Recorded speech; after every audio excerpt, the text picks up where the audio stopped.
Well, we're in the Pennsylvania State Railroad Museum. It's the first time I've been in this museum for a while, especially since the pandemic hit. It's open now. This is Pennsylvania Railroad. I think it's a D6 440 1223. Used to be a passenger hauler pretty much. Lightweight passenger hauler. It was a fast engine, had big drivers. And if you saw the movie The Broadway Limited, one of these locomotives was used in a scene from that movie, where they took a K4 Pacific off somewhere in central Pennsylvania and put one of these on, and it was able to pull the train into Harrisburg. This later became property of the Strasburg Railroad and ran excursions on the Strasburg until the late 80s, when it was taken out of service due to deficiencies in the boiler thickness.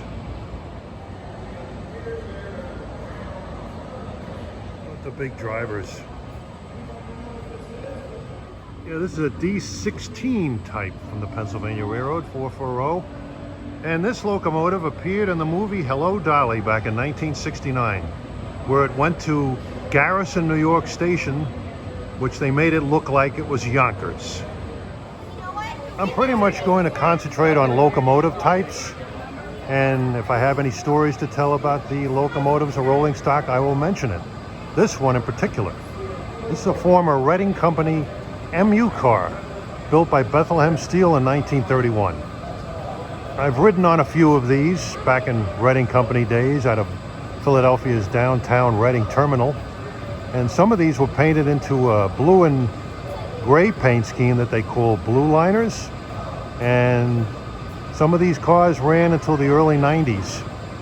When they started up, they made a nice grinding sound like Pennsylvania Railroad MP54s, and they took off pretty quick. But I have fond memories of riding on these cars up to Chestnut Hill on the old Reading Company side of the system. Notice the unusual truck design of these Bethlehem Steel cars. Yeah, when they started up, they engaged the throttle and it went and then they picked up speed. Now this engine is famous. It's a 442 engine, number 460, the Charles Lindbergh engine. There were films of Charles Lindbergh's flight across the Atlantic, the first solo flight across the Atlantic. This engine traveled up to 115 miles an hour, bringing the films of that trip from Washington, D.C. to New York. And here we have a heavyweight Pullman car here, and they looked heavy. Here's a nice looking glimpse of that Reading MU car once again. Pantograph is on this end. You'll notice a connector on top above the headlight. That was the bus bar that brought electrical power from one car to another. And here's a better glimpse of the Charles Lindbergh engine, number 460. You can see it has very high drivers for high-speed operation. This car we're looking at is a P70 coach, which was primarily used on Pennsylvania Railroad commuter trains. They used them quite a bit in the North Jersey coast services of the Pennsylvania Railroad down to Bayhead Junction. The Broker, a high-speed passenger train from Jersey City to Bayhead that ran during the rush hours, was loaded with these P70 coaches.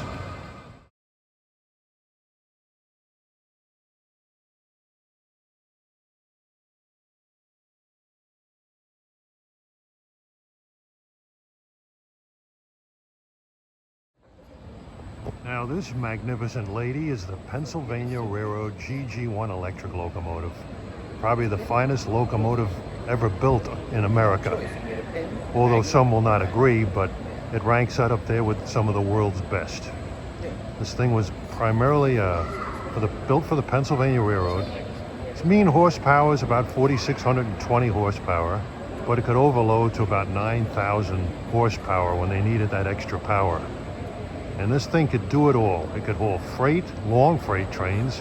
It could haul fast passenger trains like 18-car trains on time under the most demanding of schedules.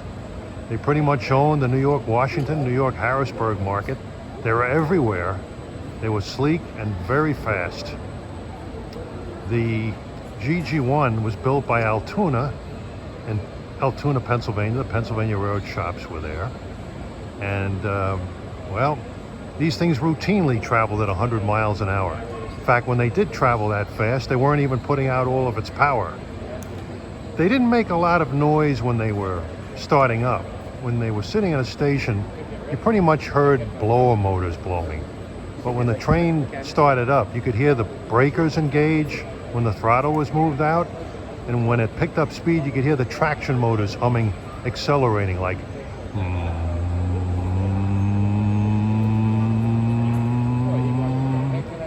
Didn't make a lot of noise. We had the great sensation of great power.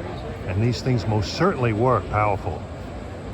In addition to hauling passenger trains, I've seen several of these hauling fast truck trains and flexivan trains. This pinstripe livery is the Brunswick Green Pennsylvania Railroad livery, which really doesn't look too green. It looks more black than green, but it's still an attractive paint scheme. My personal favorite paint scheme of this locomotive was the Tuscan red version. That really looks striking. You'll note it had a 4-6-6-4 wheel arrangement, sort of like a Union Pacific Challenger. But oddly enough, these things were more powerful than the Challenger. Now you notice above the number, the air intakes, which are about halfway, almost halfway down on the carb plate.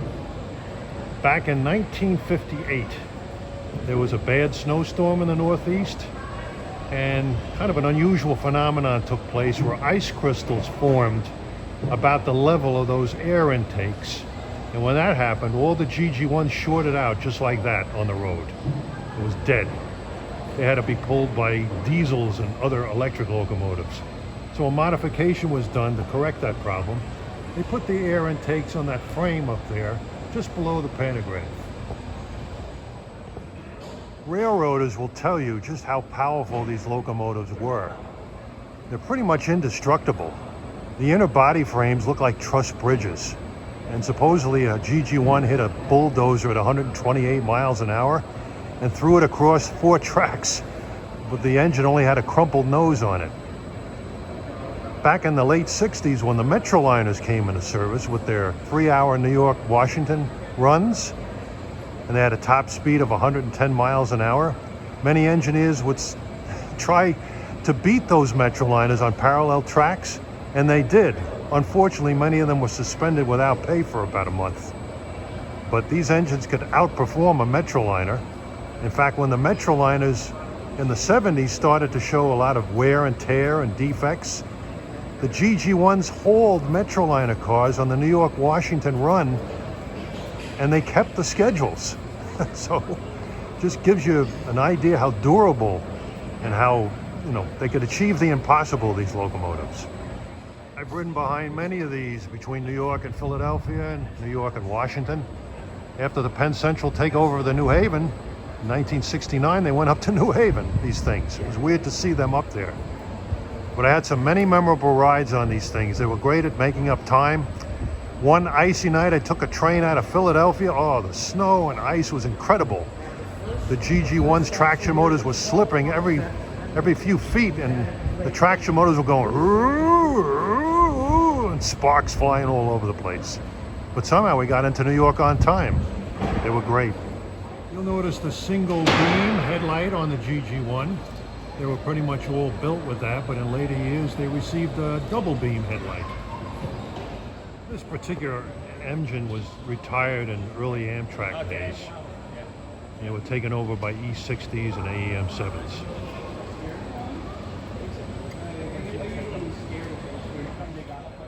Now switching off, this beautiful baby, painted in a nice resplendent Conrail blue, is a GP30. It's a former Pennsylvania Railroad GP30. Former Pennsy, former Penn Central, and then Conrail. Interesting thing about the GP30s on those railroads is they always kept the same number. A very innovative General Motors design after the GP9.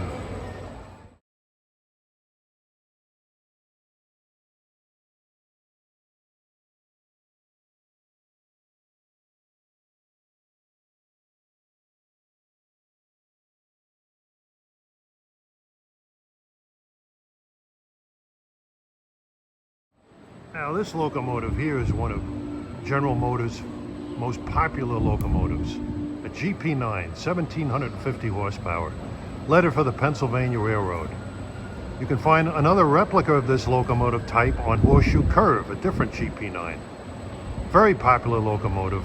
A lot of railroads got them. Pennsy got them, Norfolk and Western got them, and many others. Put these things together and they growl like beasts. You think they could pull the whole world behind them. This monstrosity, built by General Electric, you can see the Conrail GP38 reflecting in its resplendent paint. This is a General Electric E44, rated 4,400 horsepower, although some of them were upgraded to 5,000.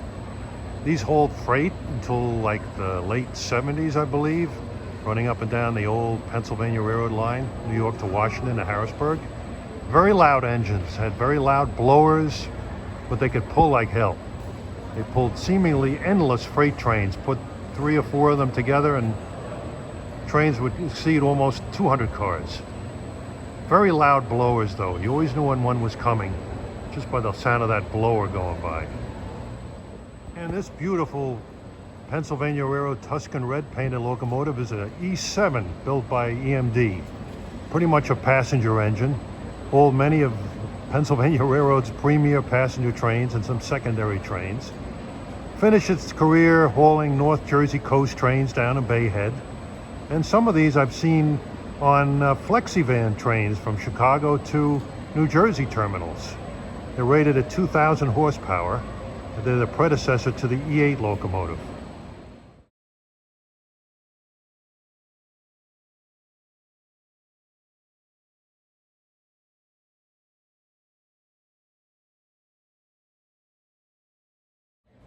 And this locomotive, the 5741, is a famous class of steam locomotives from the Pennsy. The K4, Pacific type, 462, was great at hauling fast passenger trains. That's what they were pretty much used for before the diesels took over.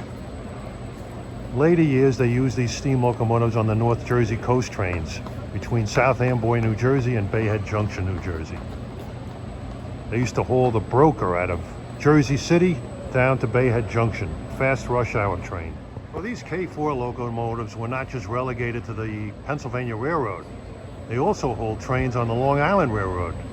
The Pennsylvania Railroad owned the Long Island Railroad until the late 40s. They look basically the same as a Pennsylvania, except the tender was lettered Long Island.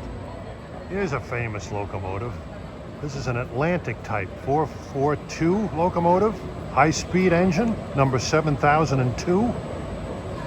Used to belong to the Strasburg Railroad. It pulled excursion trains like in the 1980s until the late 80s, then it was taken out of service.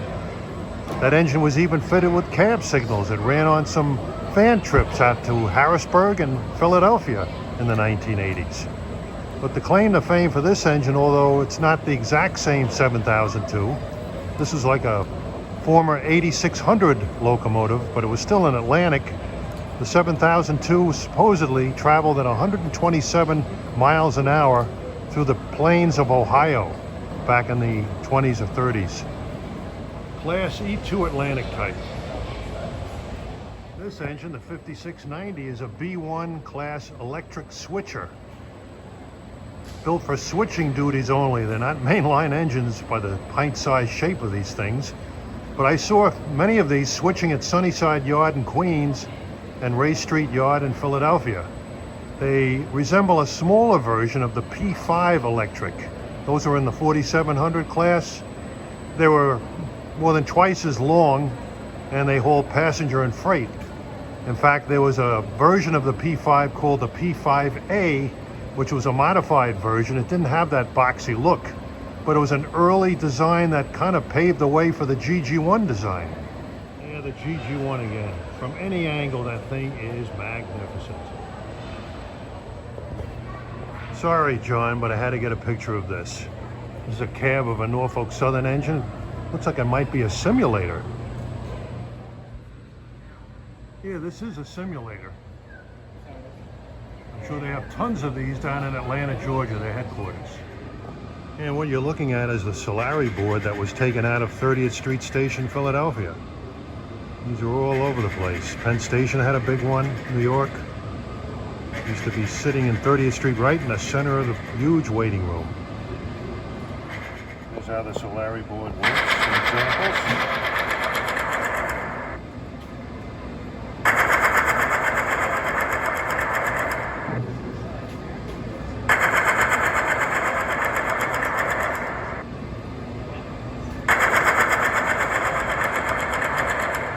You can see 30th Street Station is a busy place at that time of day. Well, it's busy pretty much all the time.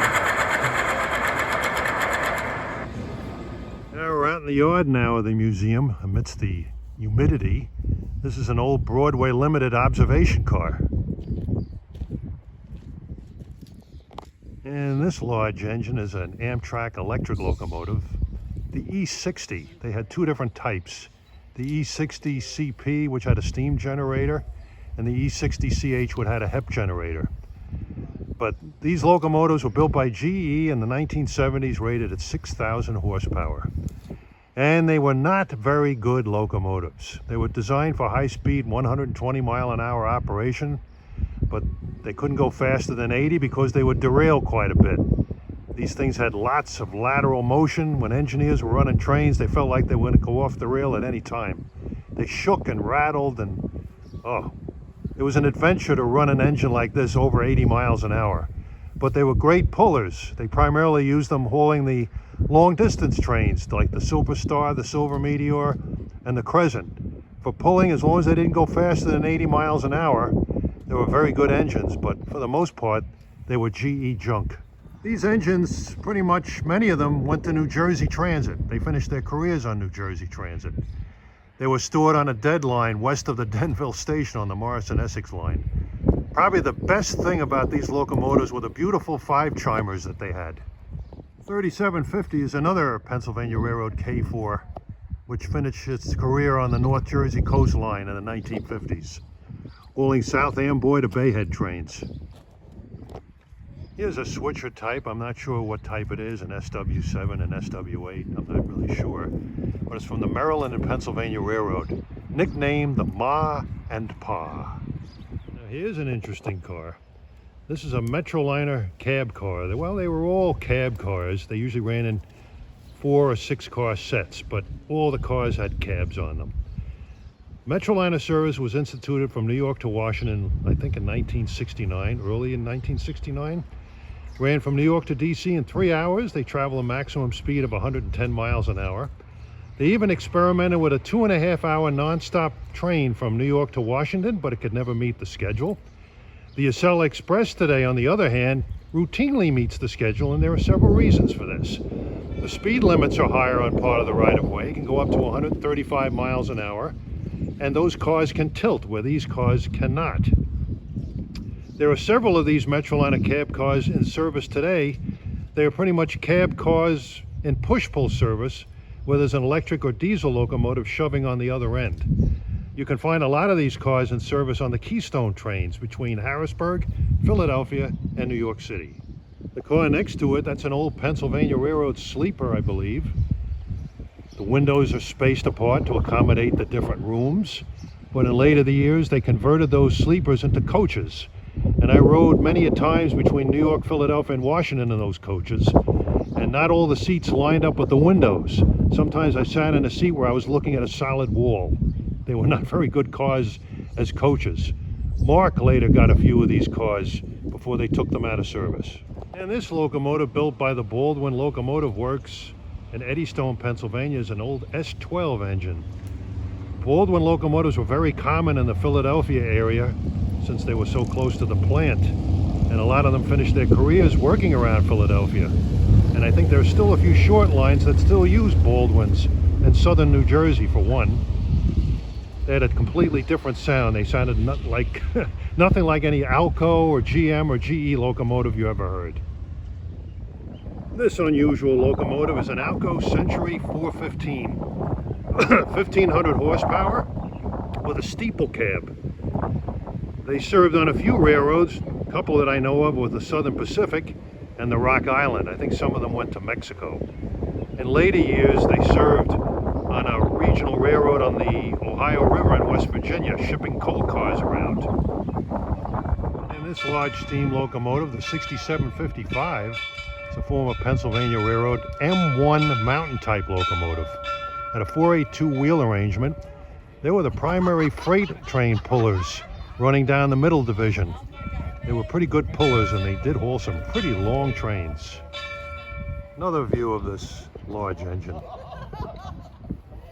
They had a large fleet of these locomotives, which pretty much dominated the freight train operations.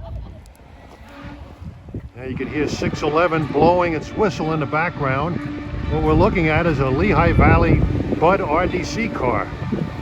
This car was famous for connecting with Lehigh Valley mainline passenger trains at Lehighton, Pennsylvania, and they shuttled passengers to nearby Hazleton, Pennsylvania.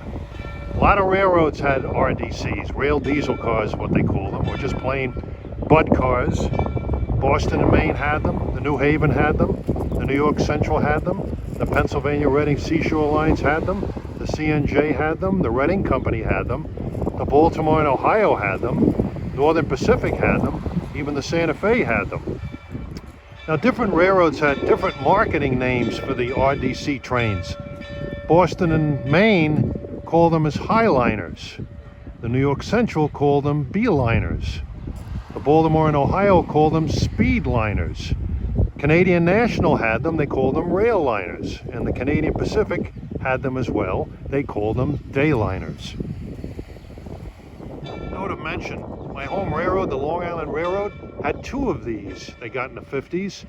They lasted until the 60s. They pretty much hauled Baldwin Patchogue scoot trains, Oyster Bay trains, Greenport trains. And it was on a Greenport train back in 1967 that there was a deadly grade crossing collision in Holtzville, killing the operator. Once that happened, they took the RDCs out of service. Just in time to catch 611 coming back from his 12:30 departure.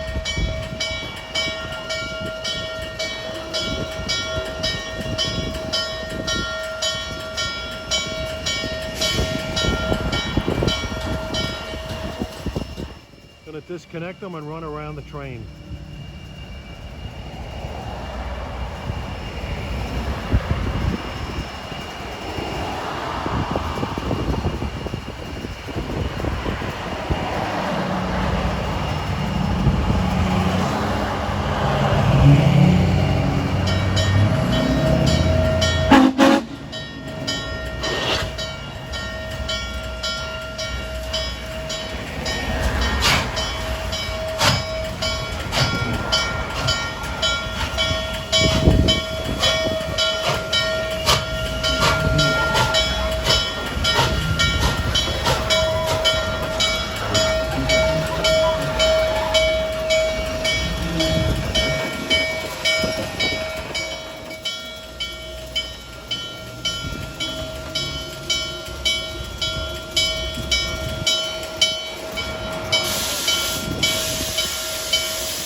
This engine, number 915, is an E7 built by General Motors in the early 1980s. And you know anything built by General Motors is good.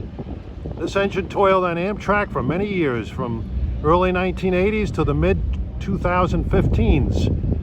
Very reliable locomotives, good pullers, very fast, very powerful, 7,000 horsepower.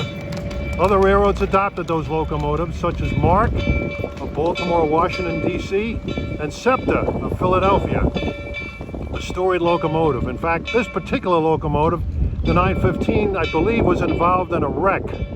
Watching a video, I heard from an engineer talking about it, how it was running down south of Rahway and a car bounced onto the railroad track. and onto the railroad, and the 915 hit it, and it just wrecked the 915. To say nothing of the automobile. But the engine was rebuilt, and you can see it looks great. And this is a prototype GG1. Has a lot of rivet construction on it, number 4800. Later on, Raymond Loewy redesigned the style of the locomotive to give it a welded car body, and it looked 1000% better after that. This engine hauled freight most of its career, and it was at one time hauling freight under Conrail and Conrail Blue. The last engine we'll get here, I can't get too close, but it's a DD1 electric. I believe it was built by the Pennsylvania Railroad. These are locomotives that ran off the third rail. They primarily ran from Penn Station, New York to Manhattan Transfer in New Jersey, where the Path Harrison station is today. And the Long Island Railroad also had some of these, which hauled trains from New York City to Jamaica, where they would swap them out for a steam locomotive for the run east. Some of these locomotives actually worked in freight service on the Long Island Railroad. In a story I read, sometimes they'd have to switch a car that's on a non-electrified track. So in order to retrieve that car, the firemen had to grab a piece of electrical equipment called a snake, and they had to put the head of the snake, well, they had to couple the snake into the locomotive. And the other end of the snake they had to place on top of the third rail to give the locomotive power to move, to access a car on a non-electrified track. The crewman had to very carefully hold on to that snake to avoid arcing where he would be electrocuted. But it was a dangerous chore working on the railroad doing that sort of thing. And on one trip, he was going into Penn Station, New York, and there were steep grades going down and up onto the East River. One of these things caught fire at the very bottom of the tunnel, and amazingly it still had power, and it had to pull into Penn Station and pull out into the open and extinguish the fire. If that engine didn't have power with that fire in there, it could have been a different story.